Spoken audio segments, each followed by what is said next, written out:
Oi pessoal, tudo bem? Meu nome é Ricardo e sou instrutor aqui da Let's Code. Hoje vamos falar de lógica pura, tá? Esse conteúdo ele é muito importante para iniciar no pensamento lógico para efetivamente fazer códigos de programação, tá?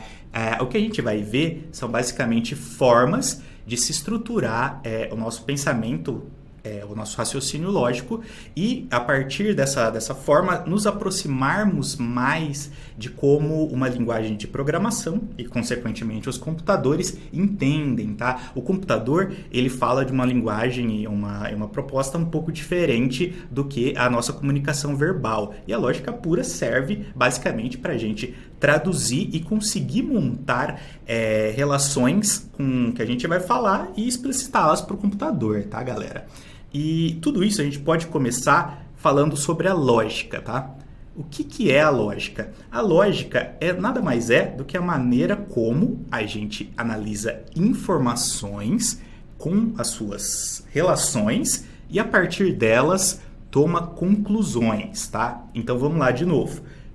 Informações podem estar relacionadas entre si e, a partir da análise dessas informações, a gente toma conclusões, tá? A lógica, ela é o estudo que vai determinar se essa conclusão ela é verdadeira ou falsa, se esse raciocínio ele é correto ou incorreto, tá? Esse é o estudo dessas nossas conclusões a partir das informações. E quando a gente fala de lógica, a gente tem uma série de sub-áreas da lógica, tá? A gente vai ver aqui a lógica proposicional, que é o que? A lógica baseada em proposições, tá? Ela é uma categoria da lógica que é utilizada em outros âmbitos, como na matemática, para provas e também na filosofia, tá? E dentro da lógica proposicional, a gente vai ter o conceito das variáveis proposicionais, tá? Que servem para traduzir uma ideia nesses mecanismos da lógica formal, tá? E com isso a gente consegue tomar uma conclusão ou não. A lógica proposicional, como o próprio nome diz, se baseia muito fortemente em proposições, tá? Quando a proposição ela está única, a gente chama ela de proposições simples, tá? É uma categoria das proposições. Vamos dar um exemplo?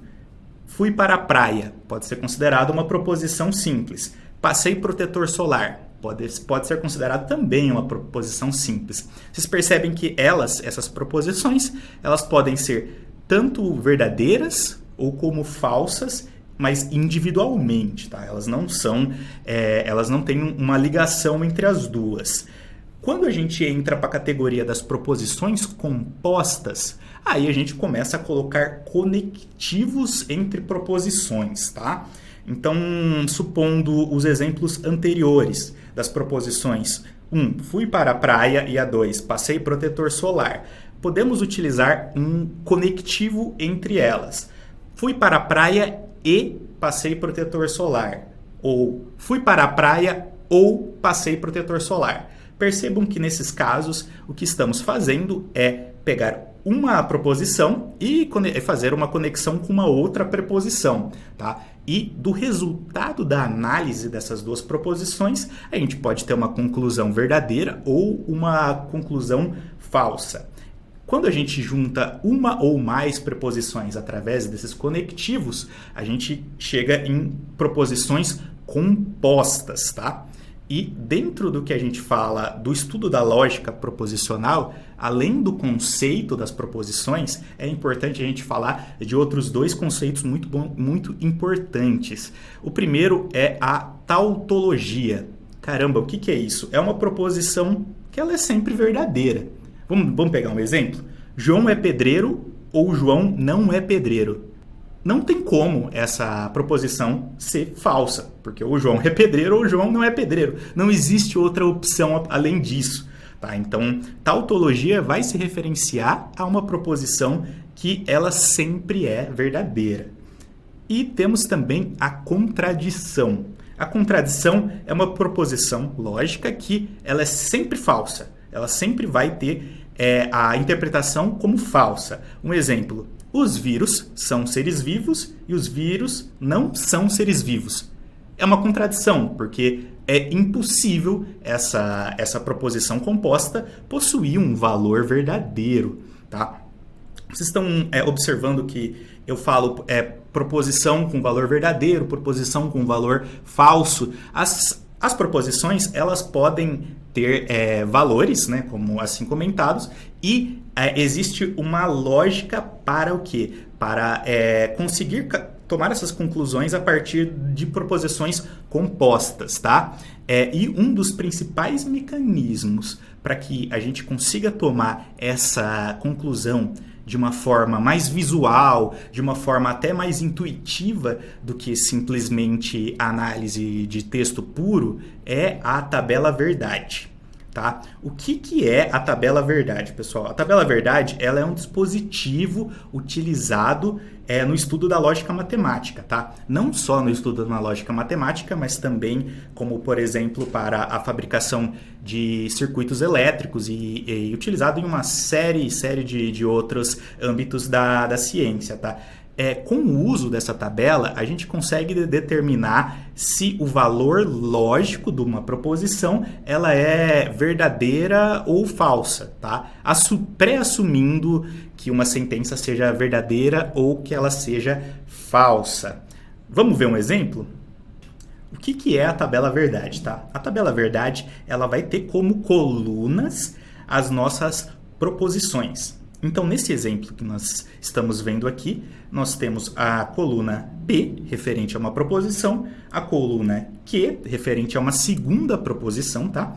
E a coluna P conjunção com Q, que a gente vai ver em detalhes a terminologia e o uso desse símbolo, mas basicamente é uma coluna que determina a saída, tá? Então, a gente tem nos valores das linhas as possíveis combinações das sentenças e na última coluna da direita a gente vai ter o valor lógico final. Então, vamos pegar um exemplo. No caso do P, P seja eu vou à praia, tá? Considerando essa sentença verdadeira e considerando que e passo protetor solar também verdadeiro, nós temos que a conjunção dessas duas propostas, dessas proposições, é verdadeiro. O que acontece se uma delas for falsa, tá? Como eu não fui à praia e passei protetor solar. Logo, a conjunção, a união, né, entre essas duas proposições também vai receber o valor falso. Então, vocês percebem que a gente consegue mapear proposições e, a partir do mapeamento dessas proposições, ter um resultado final. Aqui nessa tabela, a gente está com duas proposições, mas a gente pode usar para 3, 4, 5, quantas proposições forem necessárias. E a tabela verdade, ela vai nos ajudar a interpretar e tomar essa decisão, tomar essa conclusão que determinada conjunção, determinada operação, ela vai ser verdadeira ou falsa.